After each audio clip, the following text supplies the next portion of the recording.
Okay, let's unpack this. Welcome to the Deep Dive.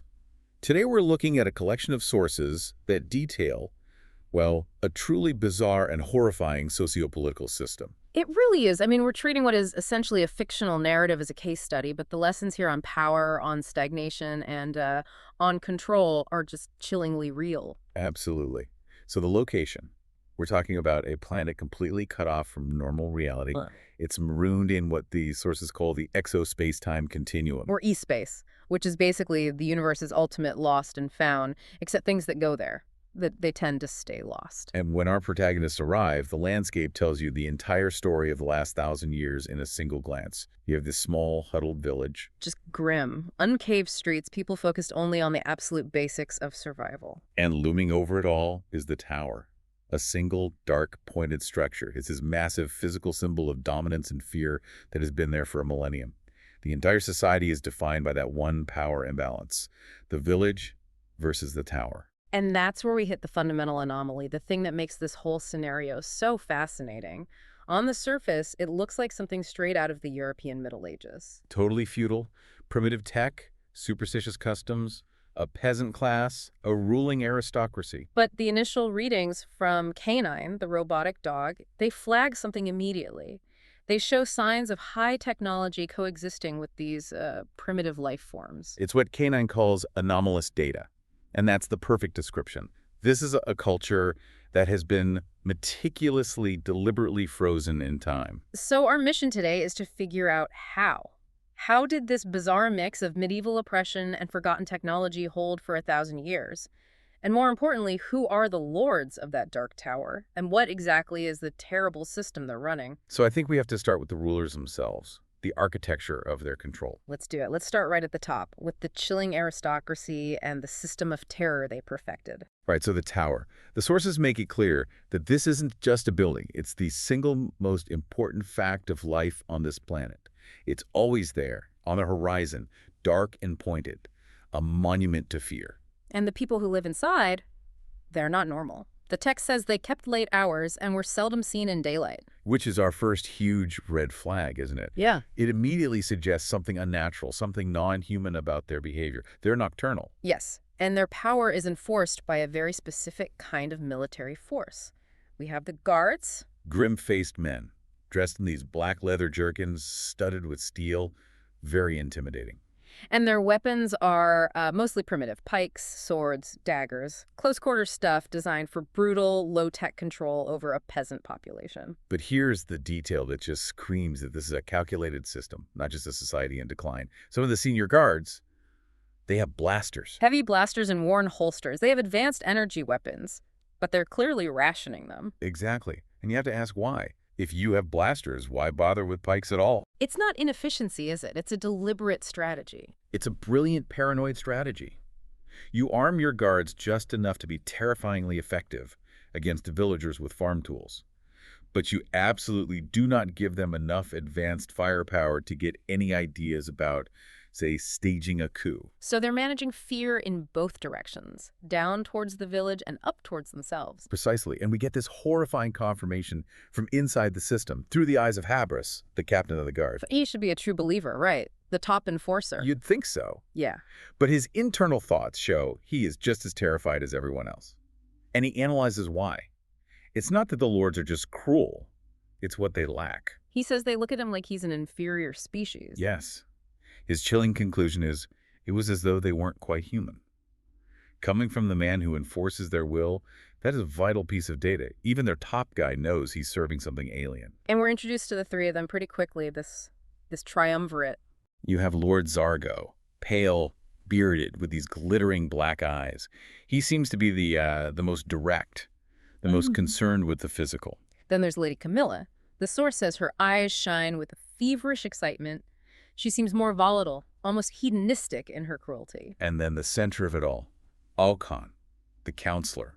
He's the calm one, the authoritative one. He's the only one who dares to correct Zargo. Right, and that moment is so important. Zargo says he wants the young and strong, those filled with life. He's focused purely on the flesh. But Alcon immediately shuts him down.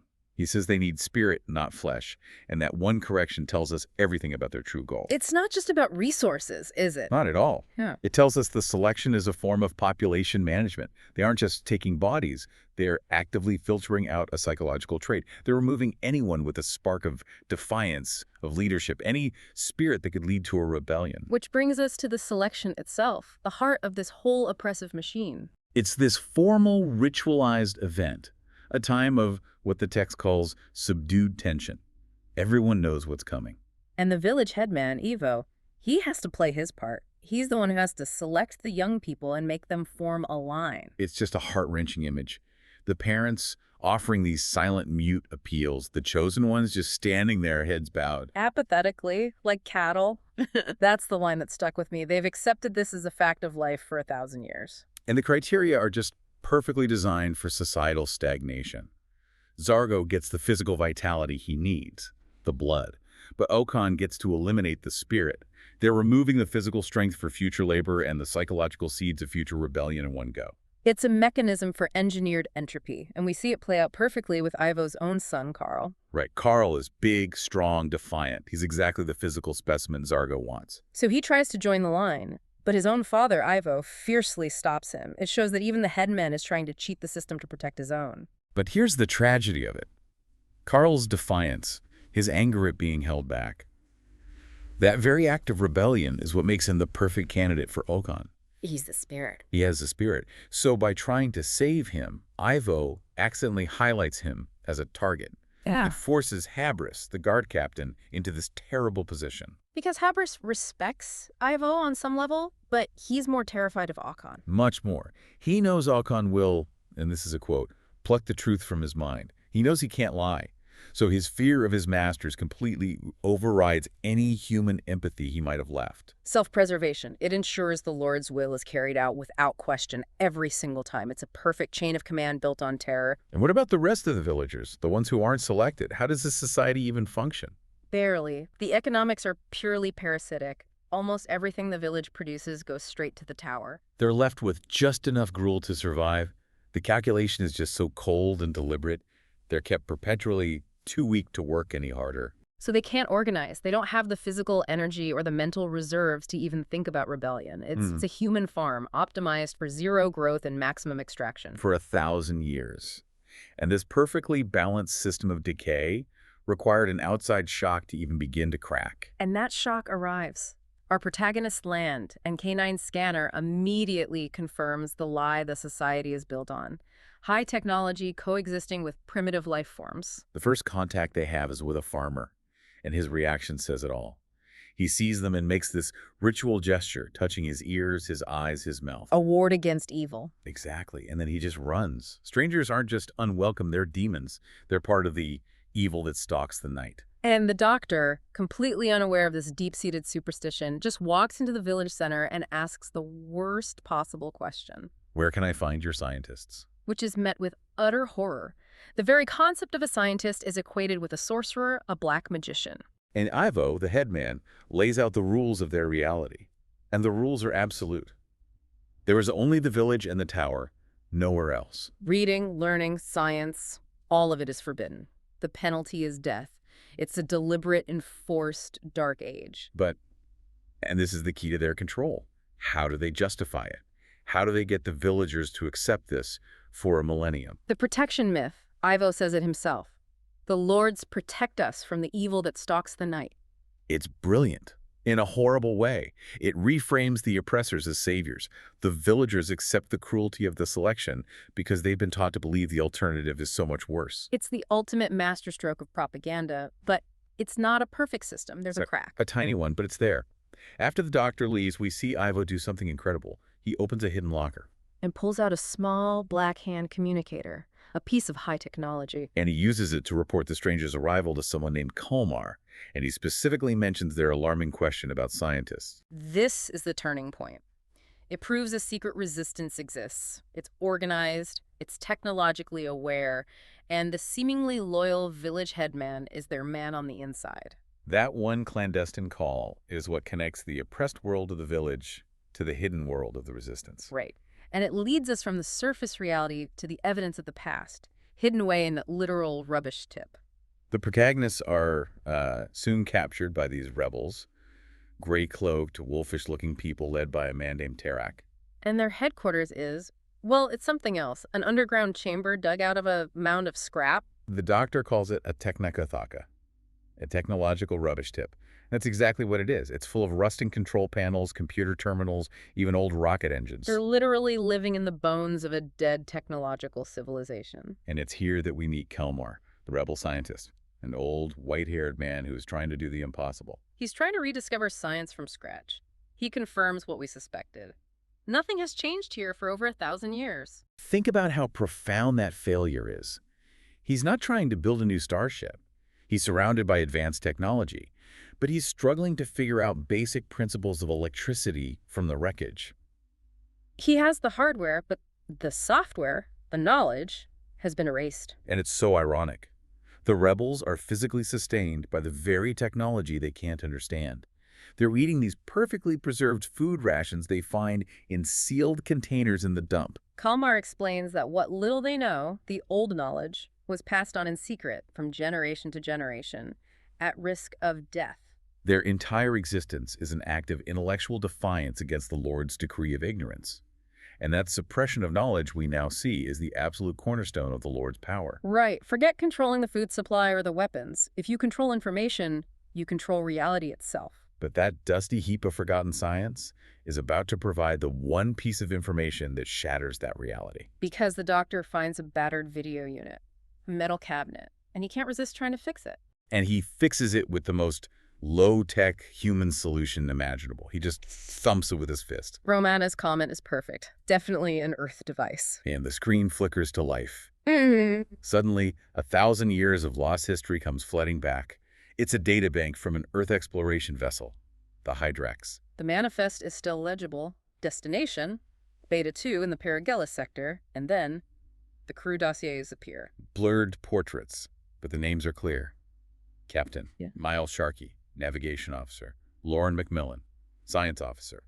Anthony O'Connor. And Terrak, the rebel leader, the former tower guard, he sees these faces and he's just horrified. He says they look familiar.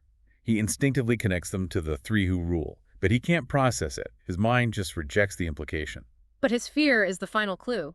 Why would the crew of a ship lost 1,000 years ago look familiar to a guard who serves the Lords now? This is the Doctor's moment of pure genius. And it's not technological, it's linguistic. He brings up the Brothers Grimm. Which seems completely out of place, right? Fairy tales in a space horror story. But he's talking about their work on the law of consonantal shift. It's a linguistic rule that maps how sounds in words change predictably over very long periods of time. And he applies it to the Lord's names. He realizes their names aren't titles passed down through a dynasty. No, they're just the result of 1,000 years of linguistic drift acting on their original Earth names. So, Macmillan becomes Camilla. O'Connor becomes Ocon. And Sharkey. That becomes Zargo. And the implication is just world-shattering. The Lords ruling the planet today are the original crew of the Hydrax. They're 1,000 years old. They never died. Which means the tower. The tower is the ship. It's the grounded, camouflaged Hydrax.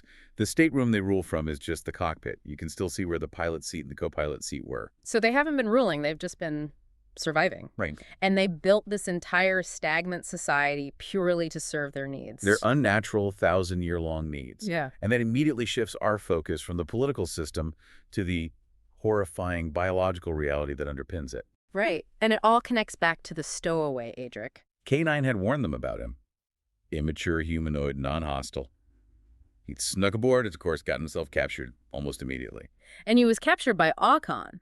And Ocon isn't just interested in him for food. No, Ocon, the original science officer, is strategic. He senses Adric has an alien mind, a strong but malleable spirit, the very thing he looks for in his chosen ones. So he tries to recruit him. He offers him wealth, power, dominion over this world. And it seems like Adric is tempted for a moment, but ultimately he's just playing along to survive. It shows us, though, that the Lord's plan isn't just about sustenance. They're looking for new apprentices, new high priests for their cult. Which leads the Doctor and Romana deeper into the tower, searching for the true power source. They follow a sound. Thump, thump, thump, thump, thump. A sound the Doctor recognizes instantly. The beat of a giant heart. And that's when the horror stops being metaphorical. They follow the sound down into an underground chamber. And the scene there is just, it's industrial scale horror, metal racks lining the walls. And on the racks are the bodies of the young people taken in the selection. Their skin is ghastly white. They've been completely drained of blood. And there's a trough that leads from the racks to a huge underfloor tank, the fuel tank of the Hydrax. But it's not full of fuel. It's full of a reddish-black fluid that is pulsing in time with a giant heartbeat. It's full of blood. The entire starship has been repurposed into a massive feeding system. For something that lives on human blood. And this is where the Doctor connects it all to universal folklore. Vampire legends. They exist on almost every inhabited planet for a reason. Immortality, fear of sunlight, a specific way to kill them. Yeah. It all clicks into place. But the true scale of it, the grand plan, that only comes out when they confront Akon. They find him in this vast cave system below the tower. There's an altar, and beyond it, a huge amphitheater. And the entire floor of the amphitheater is moving. Pulsing gently in time to the heartbeat. And Akon, when they confront him, he doesn't deny any of it. He gleefully confesses. The Hydrax wasn't lost in E-space by accident. It was summoned. Summoned by the Great One, the colossal creature buried beneath their feet. And it was this creature that gave the crew their eternal life. It turned Sharkey, McMillan, and O'Connor into its high priests in exchange for service. So the 1,000-year stagnation wasn't decay, it was a project. A regeneration project. Akon explains the Great One was wounded near death when they arrived. They have spent a millennium nursing it back to health. Feeding its body with human blood and its spirit with the souls of the sacrificed. And now, he says, it is regenerated, ready to arise. And their grand plan is to use its power to finally escape E-space. And then swarm across the universe, feeding on rich, fat worlds. The village wasn't the end goal. It was just a battery farm to recharge a weapon of galactic conquest. This changes everything. This isn't a local rebellion anymore. It's about saving the entire universe. And that's when the Doctor realizes what this thing actually is. It's not just a vampire, it's from Time Lore history. Ancient, terrifying lore. This is a race of giant vampires from Gallifrey's distant past. And the power scale is just off the charts. The sources say a single one of these creatures could suck the life out of an entire planet. And the one buried under the tower is the worst of them all. The king vampire, mightiest and most malevolent of all. The one who is supposed to have vanished after the final ancient war. A war so bloody and traumatic that after they finally won, the Time Lords force war violence forever. Their entire non-interventionist policy stems from the horror of fighting these things. So the greatest enemy the Time Lords ever faced is about to wake up, all because a human ship took a wrong turn 1,000 years ago. Now they have a new problem. How do you fight something that powerful? Something that scarred an entire civilization of Time Lords? Romana remembers something. An old, archaic emergency file. The record of Rassilon. It was installed in all the old Type 40 TARDISes, like the Doctor's, the most basic models. And the irony here is just beautiful. K9, with his super advanced computer brain, can't find it. The data isn't listed under vampires. The file is too old, too obsolete. It's been pruned from the main systems. So the Doctor has to go analog.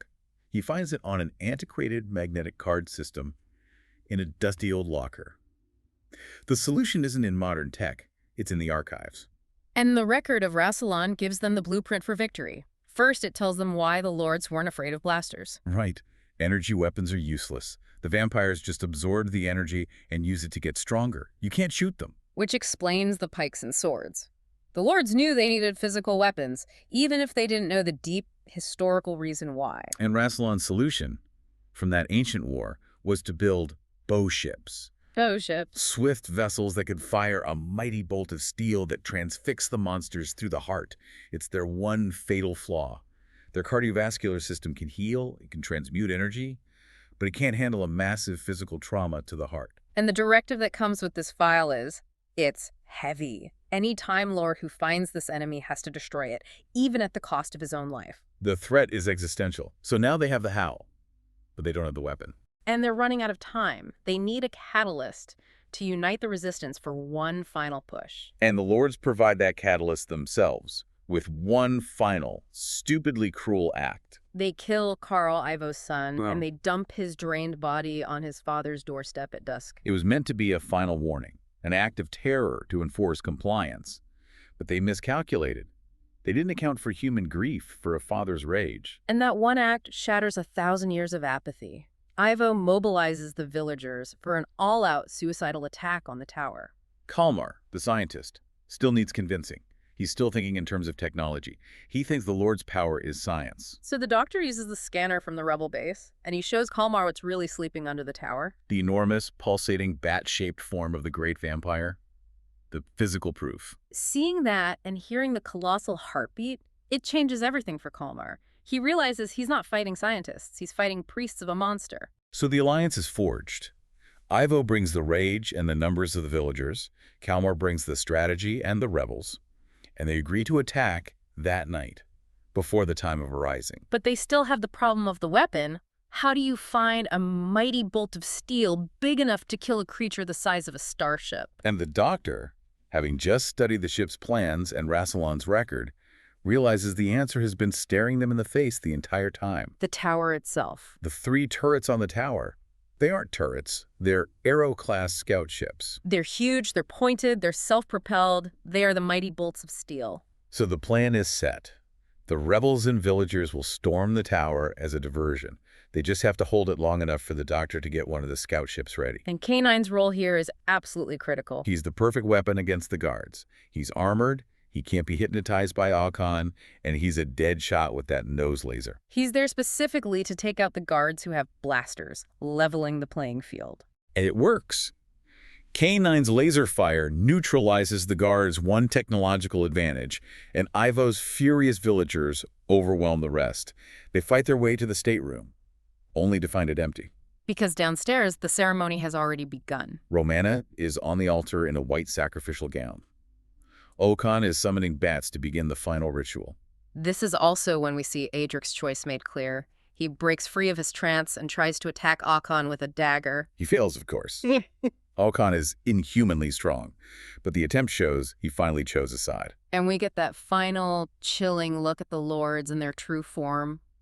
Terrance confronts Zargo and Camilla, and they've transformed. Red eyes, hooked talons. Zargo kills him instantly, just snaps his neck, and Camilla's reaction is unforgettable. The blood of the dead is stale and flat. I must feast on the living. It just confirms it. They're not people anymore. They're just predators, pure parasites. Meanwhile, the doctor is in the 3rd scout ship, rewiring the remote controls. He fires up the engines. And the roar shakes the whole area.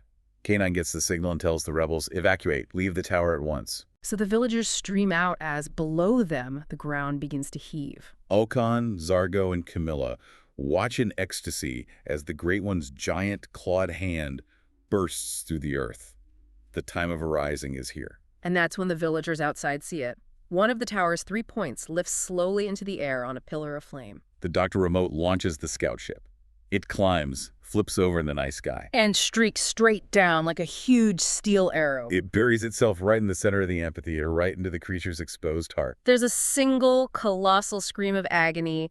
The giant hand blackens, twists, and just disintegrates. The great vampire is dead, and the power that sustained the lords for 1,000 years is just switched off. They turn to face the doctor, and their faces just wither. They crack like sun-baked earth. And the flesh crumbles off their bones, leaving 3 rode skeletons that collapse into 3 heaps of dust.